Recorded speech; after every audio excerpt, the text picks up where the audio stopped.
What is up, Sideways fam? I'm back again today with another video, and guess what? Today, Tino's E30 is going on the dyno. Super excited about today. The search tank video is up as well. Car did about 440 horsepower last time due to intercooler problems and all kinds of just janky mess. We got everything pretty much situated and done. I'll give you a quick shot of everything that's still kind of a mess in the car right now, because right now we're going to the dyno and there's a lot of things we're going to have to change on dyno. Originally, I did have the car wired for single pump. We decided we're going to put twin pumps in it and PTFE line. That whole thing, like I said, is in the other video, so go ahead and check it out. It will be live before this video comes out. Quickly, I'm just going to go ahead and run through everything with you while I'm by the car. The car is in the back running. I don't know if you can hear it idling right now, but I will show you as we're going out there. What's up? Our buddy Tino's here, obviously, in case he wants to be there for dyno for the whole rest of the day. Probably get some cool shots of the car airing up and airing down and stuff like that too. The car isn't completely put together right now, but a few other things we're gonna have to do before the end of the day. We're gonna be coming back to do two-step and all the anti-lag stuff, rolling anti-lag and everything. But let me show you guys real quick what's going on.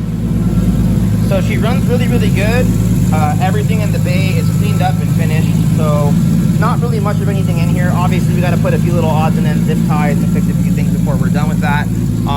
As far as the wiring and everything goes, it's still kind of a mess everywhere right now because we're jumping power from the ignition to get the ECU and all the Infinity stuff over there done. We're going to go ahead and change all this wiring bullshit that he had going on from last time to fix all that. Real quickly, I'll show you the back for the surge. I know it's really loud, but we're going to make some adjustments at dyno. So back here, we're still going to be changing all this to begin with. The wiring and stuff back here is going to get all cleaned up after dyno. We have the twin relay system I'm going to be showing up and doing. Sorry guys, so minor difficulty. I've been kind of dealing with the fans on this thing because for some reason the way that they have the fan mounted in it after they put it all back together has been really funky. So we're running actually pretty late right now to get over to dyno.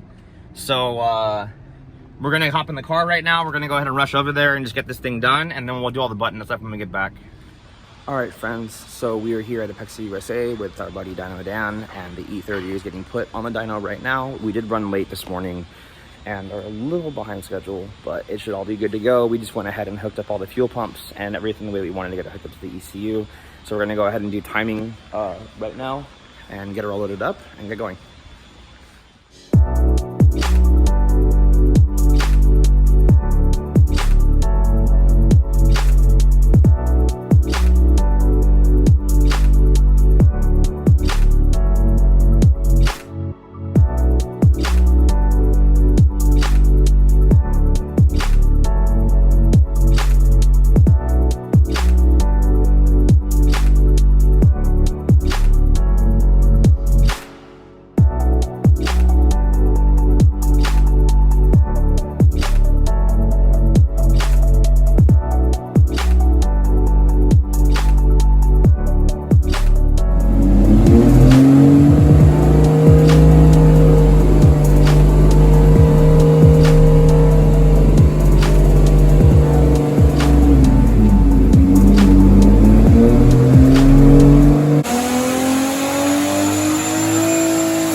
See this right here? That'd be hard work right there, brother. Whew. Anyways, guys, so a few minutes into dyno, obviously we're tuning on E85 first because the car was on V1. We had a problem. So just like every other dyno day, where typically it is with cars that you build like this that are not streamlined and just like a completely different setup, we had a problem, and guess what it was? The two things I had told the customer initially about the vehicle where your intercooler is too small. You cannot sit there and try to make 600 horsepower on this little baby intercooler.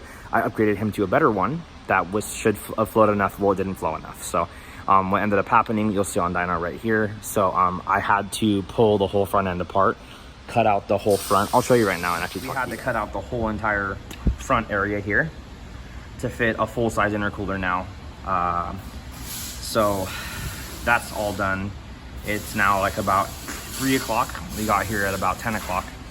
And yeah, after tuning and getting done with drivability, the first pull we did at 13 pounds only made 350. I'm gonna tell you guys about this right now because This is what intake air does to your engine and how important it is for your engine. So at 10 degrees less, by removing the front bumper, and putting the fan a little bit closer to the car with the other intercooler we had on it, which is right here. It's about half the size of the one we have on it now. By lowering 10 degrees from 60 to 50, we made 444 horsepower by changing nothing at all on the tune. So this is what I want to show you guys. If you can see it for yourself, guys, it's right there. If your intercooler is shit, like the CX Racing Special intercoolers and all the other ones that you'll see or buy or whatever the deal is, you're gonna have problems with this on your IS300 or your Supra or your S13 or pretty much anything that you guys want to do. So my opinion of everything is just, you know, buy a good intercooler and just know that you're gonna need a 3-inch core and probably minimal, the standard, you know, JDM size to make the power that you need to make. So I am done right now. It's humid as hell. I'm sweating my ass off. So Tino's going to go get lunch. Danny went to go get me some coffee, and we're gonna get back at it. So let's see if we can get this car to 500. I know the customer would be ecstatic. And if we were at, here's a rule of thumb. I want to go over this with you guys, just so that you guys will know for your builds, or just to know knowledge and not sound like a complete fucking idiot when you're talking to your tuner or your builder on your car. Sorry, I'm sweating. I'm gonna wipe my face. So, rule of thumb, if your intercooler is good, you will only go down 10 degrees in the intake air temperature from where you start off at. So let's just say that you start off at 90, you want to get to 100, or you start off at 60, you want to get to 70. You do not want to be, you know, starting off at 100 and then ending at 160 or 170. Obviously, you know, cold air is free power. So if you've never been told that before, I'm going to be the first to tell you right now. I mean, the intercooler is one of the most important things when you're making power, along with fuel. So the customer went ahead and went all the way. Fuel system, obviously we went with the surge tank and all the other cool stuff that's in the car, and, you know, twin pumps. He's on ID 1000s. So for 500, 550 horsepower, you know, he's going to be good on ID 1000s. I personally think he should have upgraded his injector. I think it's too small, and I can do it.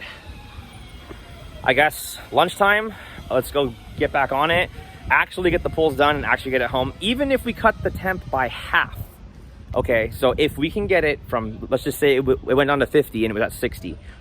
If we can get it down to 30, he'll hit 500 right now.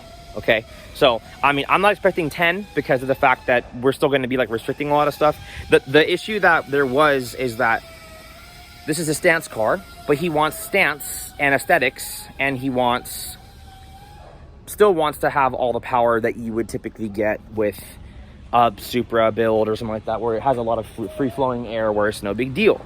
But in the case of this car, it's an E30, you guys. Like, you can't really fit an intercooler like that or really do stuff like that. Yeah, I made it fit. It's very tight.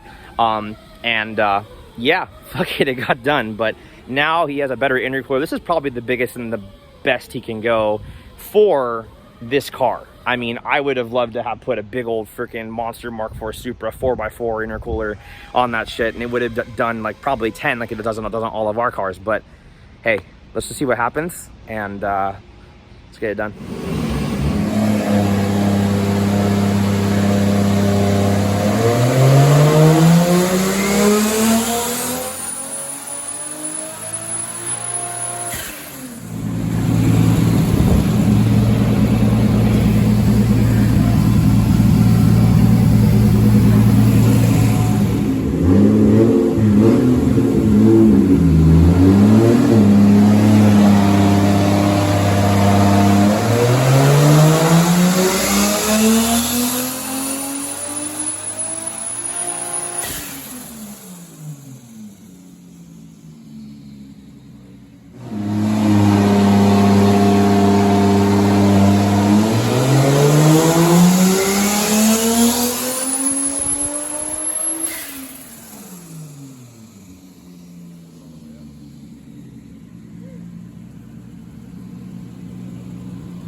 Alright guys, so we just got back to the shop after a long day. It's like 7, 8 o'clock at night. We're about to do some shots of the car, airing out, and then doing the two-step and anti-lag stuff out there too, just to end the video for you guys. I hope you guys enjoyed it. It's been a freaking hell of a day.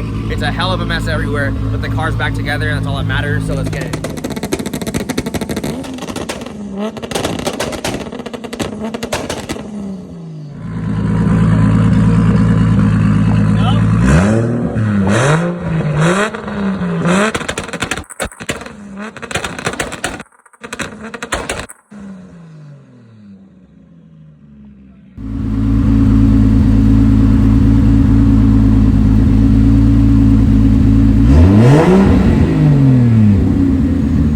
So I hope you guys enjoyed the video.